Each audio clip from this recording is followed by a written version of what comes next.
Fala aí galera, quem fala com vocês aqui é o Ítalo Mods. Então, pra quem muito aí me perguntou do RGH, do mod RGH, eu tô trazendo ele aqui pra vocês aqui, o mod RGH.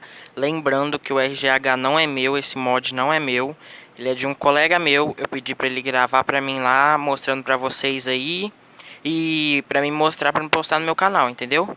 Porque eu não tenho RGH, eu tenho alguns mods só. E esses mods que eu tenho, eles só funcionam em sessão privada. Não dá pra quem entrar, só dá pra entrar quem tiver o mod, entendeu? O mesmo mod que eu. Então, esse daí que vocês vai ver agora aí no vídeo aí é o RGH, que pega em sessão pública, que dá pra fazer money lobby, essas porra toda aí, entendeu? Aí então, ó, pra quem me perguntou, eu vou trazer, como eu já disse, vou trazer o RGH aí agora pra vocês. Então, lembrando, esse mod não é meu. Eu pedi para um colega meu gravar porque tinha muita gente perguntando dele. Então esse mod eu vou mostrar, falei pro meu colega mostrar tudo um pouco dele aí. Ele vai mostrar o que ele faz aí agora, esse mod aí, as coisas que ele faz para vocês não ter mais dúvidas. Entendeu? Esse RGH ele não compensa porque eu tava até pensando em comprar ele, mas não vou comprar porque eu tô indo para nova geração daqui uns dias já. Então é isso, fico com o vídeo.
Method sem likes, sem likes.